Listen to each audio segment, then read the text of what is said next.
नमस्कार, मैं हूं विशाल शर्मा और आप देख रहे हैं मनी सेंट्रल।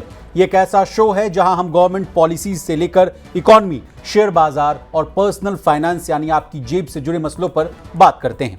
इन मसलों को आसान भाषा में विस्तार से समझाने के लिए हमारे साथ मौजूद हैं हमारे सहयोगी और वरिष्ठ आर्थिक पत्रकार प्रवीण शर्मा सर, आपका मनी सेंट्रल में बहुत स्वागत है। थैंक यू विशाल।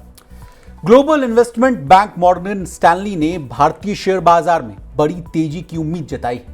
कहा कि जून 2026 तक सेंसेक्स 89,000 के लेवल तक पहुंच सकता है, जबकि एक महीने पहले ही मॉर्गन स्टैनली ने सेंसेक्स में तेजी का जो अनुमान था उसमें 12% की कटौती की थी, यानी घटाया था। कहा था कि अमेरिका में मंदी आने पर सेंसेक्स 63,000 तक गिरेगा। फिर 63,000 से 89,000 का टारगेट क्यों देने लगा मॉर्गन स्टैनली, जानने की कोशिश करेंगे। इसके बाद चर्चा करेंगे जीएसटी काउंसिल मीटिंग। पिछले 5 महीने से जीएसटी काउंसिल की मीटिंग नहीं हुई है। 31 मार्च 2025 को होने वाली थी बैठक, लेकिन अभी तक अगली बैठक की तारीख जो है तय नहीं की गई। क्यों डिले हो रही है मीटिंग, कौन कौन से बड़े मुद्दे अटके हुए, कहां फंसा है पेच, सब कुछ बताएंगे आप। और अंतिम में चर्चा करेंगे यूनिफाइड पेंशन स्कीम की। क्या है केंद्रीय कर्मचारियों के लिए बड़ी खबरें ये आ रही हैं कि मोदी सरकार ने यूपीएस के लिए कर्मचारियों की संख्या बढ़ाई। यूपीएस को बढ़ावा देने के लिए प्रचार प्रसार कर रही है। नया यूपीएस कैलकुलेटर लॉन्च किया गया है। अब क्या है unified pension scheme, UPS calculator कैसे करेगा आपकी मदद, गारंटीड पेंशन का क्या है फॉर्मूला, आसान भाषा में जानने और समझने की कोशिश करें। तो चलिए फटाफट करते हैं मनी सेंट्रल की शुरुआत।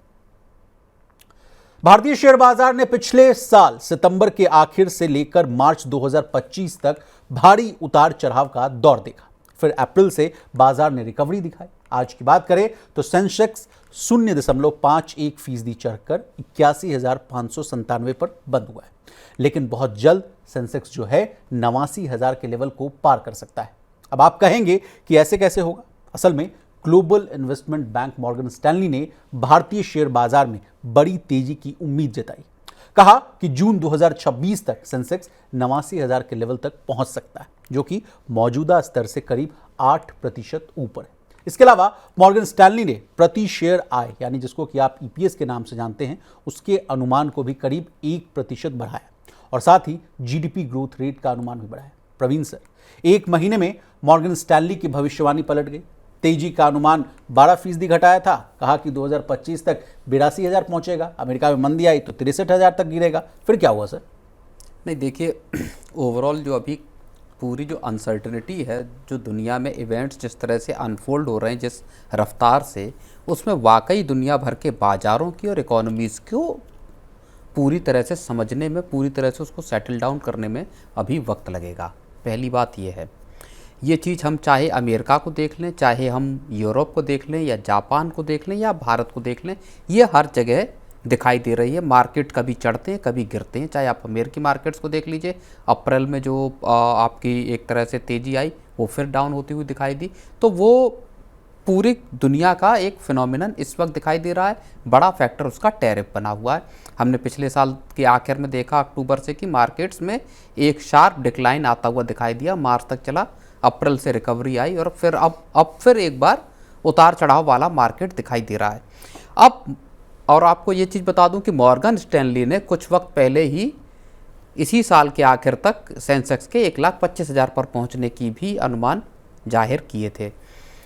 अब वो कह रहे हैं कि ये 89,000 पे पहुंचेगा जून 2026 में जी। और अब अगर आप इस लेवल से देखेंगे, जो बेस केस सिनेरियो है, तो उसमें आप तकरीबन 8% का इजाफा है, और बुल केस में उन्होंने कहा है कि ये 30% तक रिटर्न दे सकता है। लेकिन अगर एक साल में यहाँ से, अभी मई चल रहा है, मई से लेकर अगले जून तक अगर 8% का रिटर्न मार्केट देगा, तो ये कोई बहुत बड़ा रिटर्न नहीं है। बेस के सिनेरियो को ही अगर हम मान कर चलें, बहुत बड़ा इसलिए नहीं है क्योंकि इतना ही लगभग आपको एक साल में एफडी में इससे थोड़ा कम रिटर्न मिलेगा, लेकिन तकरीबन इसके आसपास मिल जाएगा। या आप मान लीजिए डेट फंड्स वगैरह में चले जाते हैं तो वहाँ भी इतना तकरीबन वो रिटर्न मिल जाता है। लेकिन वजहें क्या गिनाई हैं वो समझ लीजिए। एक तो मैक्रो इकोनॉमिक स्टेबिलिटीज़ को वजह बताया है, एक बताया है कि टैरिफ को लेके भारत कहीं ज़्यादा अच्छी पोजीशन में है, जो चीज़ कई रेटिंग एजेंसियां भी कह चुकी। मूडीज ने बोला है, S&P ग्लोबल की जो रिपोर्ट आई है, दोनों बिल्कुल ताज़ा रिपोर्ट्स हैं जिनमें ये साफ तौर पे कहा गया है कि भारत टैरिफ के जो पूरा जो हलचल मची है उसमें कहीं ज़्यादा सेफ सिक्योर है और भारत इससे फ़ायदा उठा सकता है। तो एक ये फैक्टर बना हुआ है मार्केट्स के लिए। इन्फ्लेशन जो है वो लगातार रेंज में बना हुआ है, पिछले 3 महीने से इन्फ्लेशन में हम लगातार गिरावट देख रहे हैं जी। और कंपनियों के जो नतीजे हैं, सबसे एक जो बड़ा फैक्टर है इस वक्त मार्केट्स के लिए वो है क्वार्टरली रिजल्ट्स का, जो अभी सीजन चल रहा है उसमें कंपनियों के नतीजे जो मॉर्गन स्टैनली कह रहा है वो ये कह रहा है कि ये आपका डबल डिजिट में रहेगा, आपका जो हायर टीन्स में रहेगा, मतलब 18-19% तक की रेंज में, 10% से ऊपर। तो वो क्वार्टरली जो प्रॉफिट है वो कंपनियों की प्रॉफिट ग्रोथ वो इतनी रहने की उम्मीद है। तो ये जो कुछ बड़े फैक्टर मॉर्गन स्टैनली ने बताए हैं जिनकी वजह से उसको ये लगता है कि अगले 1 साल में बाजार के रिटर्न जो है वो नॉर्मल केस में भी 8% के आसपास आपको शेयर बाजार से रिटर्न मिल सकता है। जी प्रवीण सर, एक और फैक्टर है राजकोषीय घाटा, जिसको कि आप फिस्कल डेफिसिट के नाम से जानते हैं। उसको भी कह रहा है कि इन्होंने जो है बहुत अच्छे तरीके से उसको काबू किया है। जैसा कि लगातार हम लोग मनी सेंट्रल में भी चर्चा करते रहे हैं सर कि 4.5% तक लाने की कोशिश होती है और वो हम लोग टारगेट उसको अचीव करते हुए भी नजर आ रहे हैं। आप अगर इस पर कुछ वैल्यूएबल पॉइंट। देखिए, फिस्कल डेफिसिट को लेके तो फरवरी में ही सरकार ने अपना जो अनुमान था वो सरकार ने दे दिया था और वो सरकार के एक लॉन्ग टर्म ट्रेजेक्टरी का पार्ट है जहां पे कि 6% से ऊपर के फिस्कल डेफिसिट को सरकार 5.1% पे आया पिछले साल जनवरी में जब किया, उसके बाद उसको जुलाई में घटा के 4.9% किया गया और फिर इस साल के लिए 4.5% का जो सरकार का टारगेट था, भारत सरकार उसको पकड़ने में कामयाब होती हुई दिखाई दे रही है। ये दुनिया में एक बहुत बड़ा इस तरह का फैक्टर है जहां पे कि फिस्कल जो मैनेजमेंट है गवर्नमेंट का, वो कम से कम लगातार साल दर साल आधार पर सरकार उसको काबू में रखती हुई नजर आई है। सरकार का जो राजकोषीय घाटा है या फिस्कल डेफिसिट है वो लगातार कंट्रोल में रहा है जी। एक उसमें मुश्किल जो जताई गई थी वो हाल के वक्त में ये जताई गई थी कि भारत पाकिस्तान की जंग के चलते जो भारत का डिफेंस एक्सपेंडिचर बढ़ेगा उसके वजह से हो सकता है थोड़ा सा स्लिपेज यहां पर दिखाई दे। लेकिन मॉर्गन स्टैनली की रिपोर्ट में भी ये कहा गया है कि भारत और पाकिस्तान की जंग में जिस तरह से भारत ने एक तरफा जीत हासिल की वो भी एक मार्केट्स को और सेंटीमेंट को बूस्टअप करने वाला फैक्टर है। तो फिस्कल डेफिसिट के मोर्चे पर लगातार भारत एक कंट्रोल्ड सिचुएशन में, एक सेटिस्फैक्टरी सिचुएशन में है। बदल कौन से चीज़ें रही हैं? बदल रही हैं, देखिए टैरिफ को लेकर अनसर्टेनिटी, उसमें लगातार कुछ ना कुछ अपडेट हो रहा है। बदल रहा है महंगाई का आंकड़ा, जिसमें जो दिसंबर तक था महंगाई आपकी ऊंचे लेवल पे थी, लेकिन फिर फरवरी से महंगाई में हमने देखा कि वो 4% के नीचे लगातार बनी हुई है। वो एक बहुत बड़ा फैक्टर है भारत के लिए इस वक्त, क्योंकि पिछले 1.5-2 साल बल्कि और ज़्यादा वक्त से भारत ऊंची महंगाई से जूझ रहा परेशान था। इसकी वजह से रेट कट हुए, 2 बार रेट कट इसी साल हुए और आगे चल के फिर होने की बात है। तीसरी चीज और जो बड़ी चीज है, जो कंजम्पशन को बढ़ावा देने की सरकार की कोशिश है, जिसके तहत 12 लाख तक की टैक्स फ्री इनकम हो गई है। ये सभी फैक्टर मिलके न सिर्फ कंज्यूमर सेंटीमेंट को बढ़ावा देंगे, बूस्ट करेंगे, बल्कि उसका असर पूरे ओवरऑल मार्केट पर भी दिखाई दे सकता है। प्रवीण सर, हमने मॉर्गन स्टैनली की बात कर ली, मूडीज की बात कर ली, S&P की बात कर ली, लेकिन एक दिग्गज इन्वेस्टमेंट एक्सपर्ट है मार्क फिल्को। इन्होंने कह दिया है कि भारतीय बाजार जो है बहुत महंगा है। कुछ गिने चुने स्टॉक्स हो सकते हैं जो सस्ते हैं, लेकिन कुल मिलाकर मुझे दूसरे उभरते हुए बाजारों की तुलना में भारत जो है, इनको लग रहा है कि बहुत महंगा है। कह रहे हैं कि बेहतर वैल्यू जो है आपको बाहर मिल सकता है। कहाँ मिल सकता है? उनका कहना है कि ब्राज़ील, कोलंबिया जैसे लैटिन अमेरिकी बाजार और हांगकांग जैसे दक्षिण एशियाई बाजार अमेरिका से बेहतर प्रदर्शन कर चुके हैं। इस समय मुझे इंडोनेशिया, थाईलैंड और मलेशिया जैसे बाजार जो हैं भारत से ज़्यादा अट्रैक्टिव दिख रहे हैं। सर, इसको कैसे बचाया जाए, इस खबर को? नहीं, मार्क फाबर की जो कहें कि एक भविष्यवाणी है या एक वार्निंग है, वो बेहद सटीक इस वक्त के माहौल में है। उन्होंने ये बोला है कि एक तो भारतीय बाजार महंगे हैं, दूसरा उन्होंने एक जो बड़ी अहम बात कही है वो ये कही है कि इंडाइसिस जो है वो कमज़ोर प्रदर्शन कर सकते हैं। उन्होंने ये राय दी है या ये सलाह दी है इन्वेस्टर्स के लिए कि आप इंडाइसिस में इन्वेस्ट या इंडेक्स में इन्वेस्ट करने की बजाय आप इंडिविजुअल स्टॉक्स को सिलेक्ट कीजिए। इंडिविजुअल स्टॉक्स में हो सकता है वैल्यूएशन आपको कुछ स्टॉक्स में सस्ती नज़र आए। तो ये बड़ी एक बात है जो वो कह रहे हैं कि भारतीय बाजार अभी महंगे हैं, और ये चीज़ आपको मॉर्गन स्टैनले की रिपोर्ट में भी नज़र आएगी जो ये कह रहा है कि एक साल में सिर्फ 8% ही तेजी की भारतीय बाजारों में उम्मीद है। इसका मतलब यही है कि मार्केट्स की वैल्यूएशन को अभी भी बहुत सारे जो जानकार हैं वो ये मानकर चल रहे हैं कि वो अभी भी ऊंची वैल्यूएशंस पर इंडियन मार्केट्स बने हुए हैं। हाल की जो रैली है वो भी इस चीज़ की तरफ इशारा कर रही है, और बड़ा उसके पीछे जो फैक्टर है वो FIIs का ताबड़तोड़ जो पैसा लगाना है वो है। अगर वो फिर से पुल आउट करते हैं, मार्केट से निकलते हैं, तब क्या सिचुएशन बनेगी, एक ये बड़ा क्वेश्चन मार्क है। मान लीजिए अमेरिकी जो अनसर्टनिटीज़ हैं टैरिफ को लेके, उसमें अगर भारत की और अमेरिका की ट्रेड डील में वक्त लगता है जी, तब एक बड़ी मुश्किल हो सकती है। और मॉर्गन स्टैनली ने भी अपनी रिपोर्ट में एक बड़ी अहम बात कही है कि अगर US में रिसेशन आता है या रिसेशनरी एनवायरनमेंट क्रिएट होता है ग्लोबल लेवल पे, तो उनको अपनी जो कॉल दी है उन्होंने 89,000 की, उस पर फिर से विचार करना पड़ सकता है। हर महीने तो ये रिवाइज कर ही रहे हैं सर, पिछले महीने उन्होंने कटौती की थी, इस बार उन्होंने फिर तेजी का अनुमान। देखिए मोटे तौर पे मैं एक बात कहूँ कि किसी को कुछ नहीं पता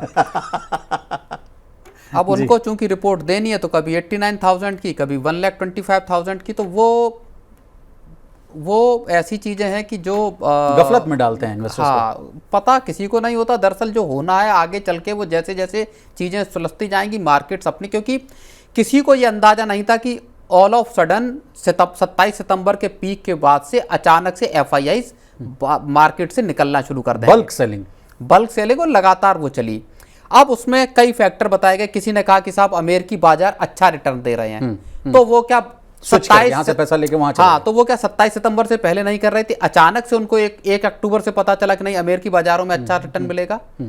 ये एक फैक्टर है। फिर कहा गया कि नहीं LTCG और STCG जो है शॉर्ट टर्म और लॉन्ग टर्म गेन टैक्स, वहां जो सरकार ने फैसला किया वो बड़ी वजह समीर अरोड़ा साहब। तो तब वो चीज तो मान लीजिए सितंबर तक, जुलाई में बजट आया था, उसके बाद अगस्त सितंबर, वो चीजें तो 2 महीने फिर क्यों नहीं निकाला गया। तो ग्लोबल लेवल पे FIIs किस तरह से फैसला कर रहे हैं वो एक बड़ी चीज़ है, क्योंकि हमने ये देखा जो एक लार्ज स्केल पे अब तक ये माना गया पिछले 3-4 साल में जब बाजार एक तरफा रैली में दिखाई दिए, तब हम लोगों ने इस बात को एक तरह से मान लिया कि अब भारतीय बाजार विदेशियों के बूते नहीं टिका जी। अब रिटेल इन्वेस्टर्स और जो DIIs हैं वो मार्केट को चलाएंगे। लेकिन ये चीज़ सही साबित नहीं हुई। जब FIIs ने बिकवाली शुरू की, निकलना चालू किया, तो बाजार औंधे मुंह गिरते हुए नजर आए जी। चलिए आगे बढ़ते हैं और बात करते हैं GST काउंसिल मीटिंग की। 5 महीनों से GST काउंसिल की कोई बैठक नहीं हुई और अब तक अगली बैठक की तारीख भी तय नहीं की गई। बैठक न होने से उद्योग और व्यापार संगठनों में चिंता का माहौल है। कई मुद्दे हैं जिनका निपटारा होने की उम्मीद जताई जा रही, जैसे कि ऑनलाइन गेमिंग पर टैक्स लगाना हो, रियल एस्टेट सेक्टर में GST दरें तय करनी, पेट्रोलियम प्रोडक्ट्स को GST के दायरे में लाना। सर, GST काउंसिल की आखिरी बैठक 21 दिसंबर 2024 को राजस्थान के जैसलमेर में आयोजित हुई थी। उस समय कुछ छोटे बदलाव और टैक्स दरों पर चर्चा हुई थी। कहा जा रहा था कि अगली बैठक जो है 31 मार्च 2025 को होनी है, लेकिन अभी तक नहीं हो पाई। ये चौथी बार है जब बैठकों के बीच जो अंतराल है वो 5 महीने से अधिक हो गया है। इससे पहले सबसे लंबा अंतराल लोकसभा चुनाव के कारण अक्टूबर 2023 और जून 2024 के बीच 8 महीने से अधिक का था। प्रवीण सर, कहां फंसा हुआ है पेच? देखिए, बहुत सारे बदलाव इस दौरान हुए हैं। एक तो टैक्स को लेके बदलाव हुए हैं, चेंजेस हुए हैं, कंप्लायंस को लेके जो नियम है वो चेंज हुए, नया टैक्स बिल सरकार लेकर आई है। तो बहुत सारे बदलाव फरवरी में जो बजट में ऐलान हुए हैं उसके बाद से अब तक हुए हैं। अगर आप देखें कि एक बड़ा ऐलान जो income tax, personal income tax के मोर्चे पर हुआ था वो एक बड़ा बदलाव था, और इसके साथ ही जुड़े हुए डायरेक्ट इनडायरेक्ट टैक्सेस से जुड़े कई बदलाव और बिल सरकार लेके आई। अब उनको इम्प्लीमेंट किया जा रहा है जी, और इसी वजह से मुझको लगता है कि एक बार जब पूरी चीज़ें क्लैरिटी आ जाएगी उसके बाद शायद सरकार जो GST काउंसिल की बैठक है जो 55वीं हुई थी दिसंबर में, और अब 56 जो मीटिंग है वो होने वाली है, तो उसकी फिर डेडलाइन जो है वो तय करेगी कि किस तारीख को कब हो सकती है। लेकिन बड़ा मसला इसमें ये है, एक तो देखिए इंश्योरेंस को लेके जो उस पर GST लगना था वो अभी तक फैसला उस पर नहीं हो पाया है। एक ये बड़ी चीज़ है और जिसको लेके बार बार पीछे से लगातार इस चीज़ का लेके सरकार के ऊपर भी प्रेशर है कि वो जो बीमा पर जो जीएसटी लग रहा है अभी 18% का, उसको सरकार कम करे, 5% पे लाने की और 0% पे लाने की उसमें बात है, उसमें इनपुट क्रेडिट देने की बात है। तो ये एक बड़ा मसला है। इसके अलावा जो पेट्रोल डीजल को के दाम जो रेशनलाइज कैसे किए जाएं, उसको लेके भी ये है कि उस पर एक्साइज ड्यूटी और इन सबको हटा के जीएसटी के इसमें दायरे में लाया जाए।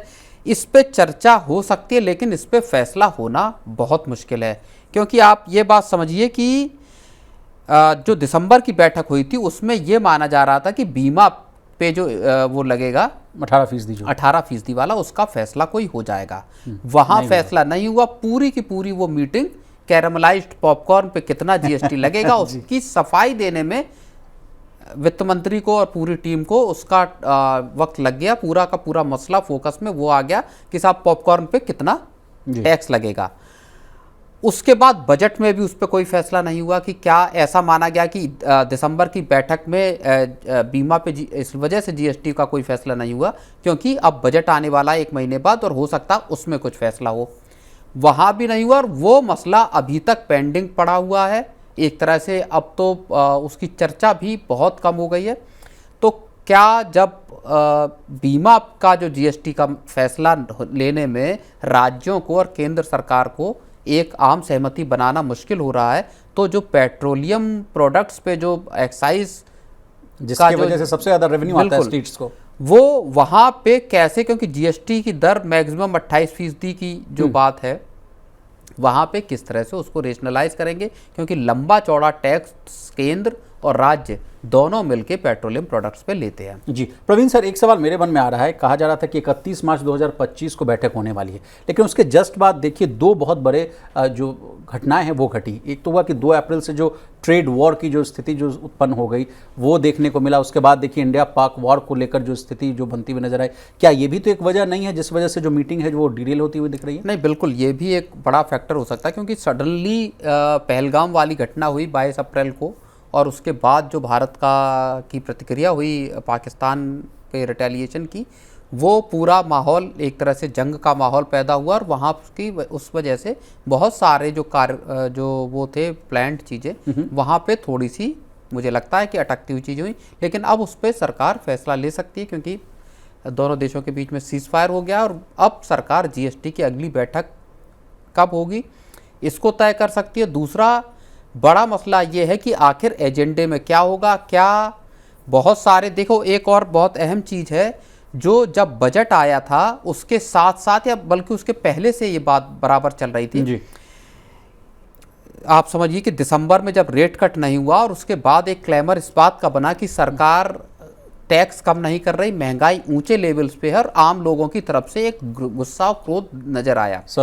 इसके बाद फैसले हुए। एक तो आउट ऑफ बजट जाके आपने 8वें वेतन आयोग का ऐलान किया, लोगों को शांत करने की कोशिश की। बजट में 12 लाख तक की टैक्स छूट दी गई। बहुत ऊंची महंगाई और ऊंचे टैक्स का मसला बहुत प्रोमिनेंट था जी।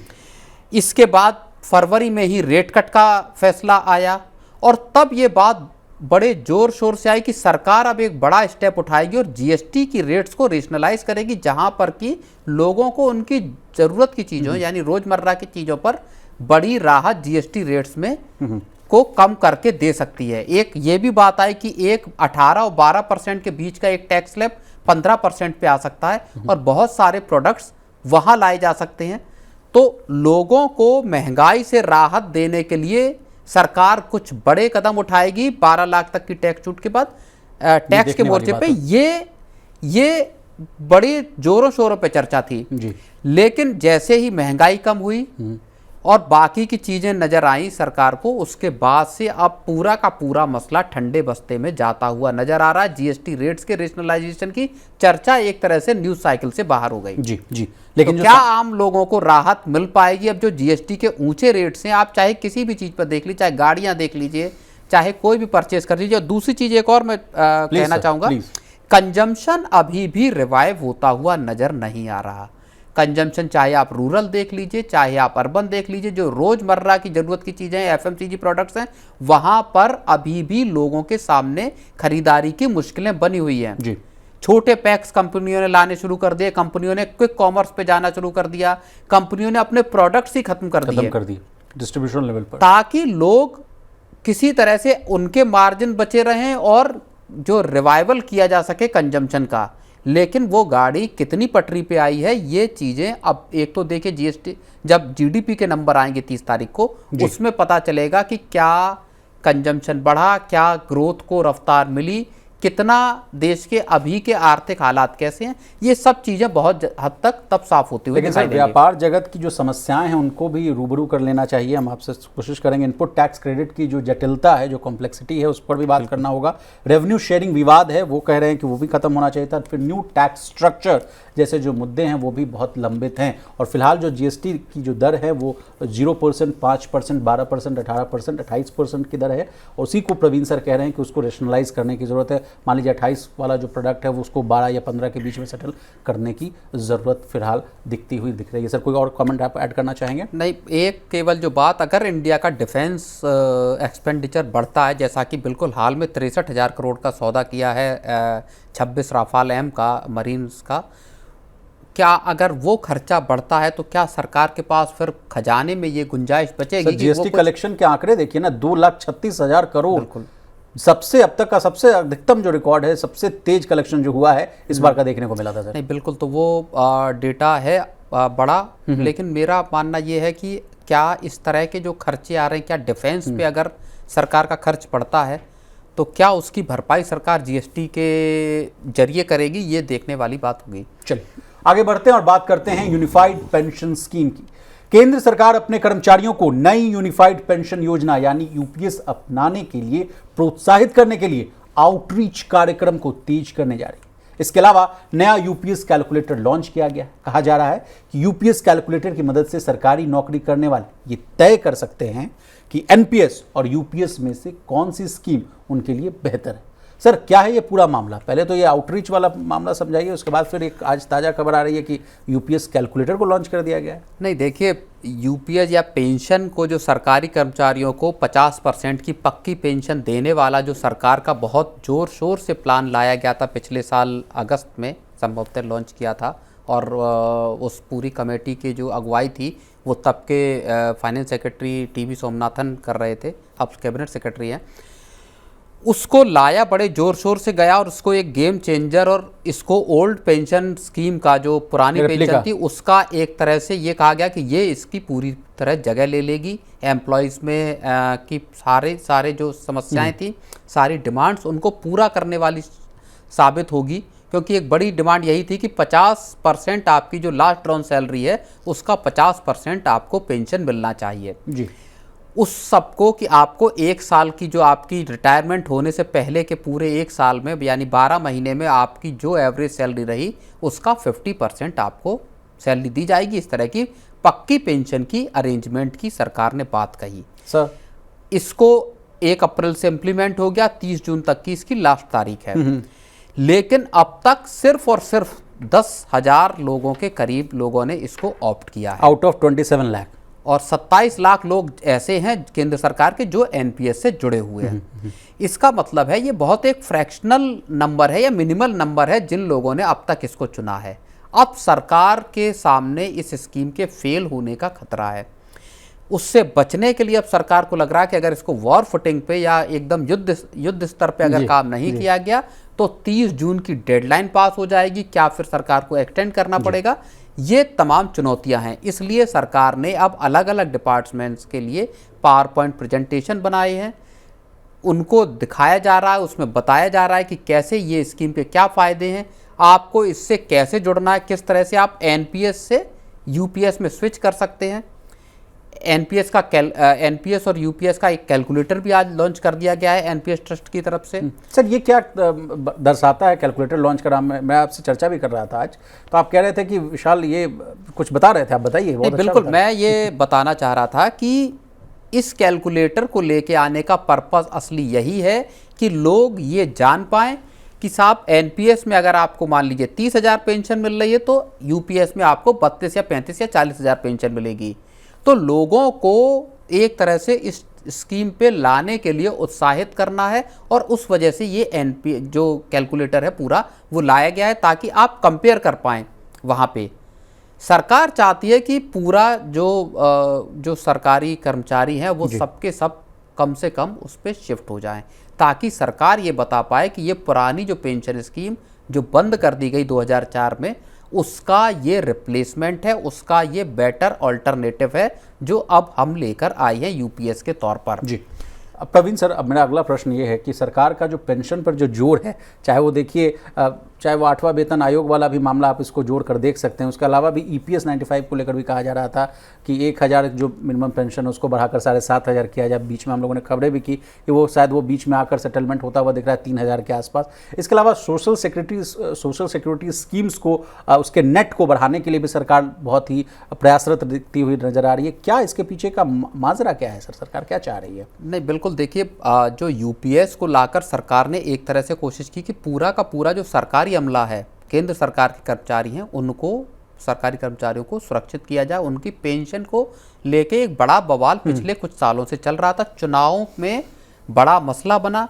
कुछ राज्यों ने अपनी पुरानी पेंशन स्कीमें लागू की, लेकिन उन राज्यों की आर्थिक हालत खस्ता होती हुई भी दिखाई दी।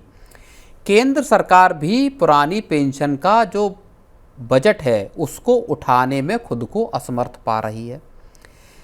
सरकार ये बता रही है कि साहब इसमें जो एनपीएस है इसमें आपको किसी पक्की पेंशन की जुगाड़ है नहीं, ये मार्केट पर डिपेंडेंट है, मार्केट में पैसा लगता है आपका और वहाँ से जो रिटर्न आ रहे हैं उसके तहत आपको जो मिलता है वो मिलता है। यहाँ हम आपको पक्की पेंशन दे रहे हैं, एश्योर्ड पेंशन 50% आपको देने की व्यवस्था है। आपके जो आपके परिवारीजन है, मान लीजिए जो पेंशनर है, अगर उसकी मौत हो जाती है तो उनको भी एक पक्की पेंशन मिलने की बात इस स्कीम में कही गई है। लेकिन बड़ी बात यह है समझने वाली कि आखिर अगर इतनी प्रॉमिसिंग, इतनी अच्छी अगर यूनिफाइड पेंशन स्कीम है तो कर्मचारी इसको ऑप्ट क्यों नहीं कर रहे हैं?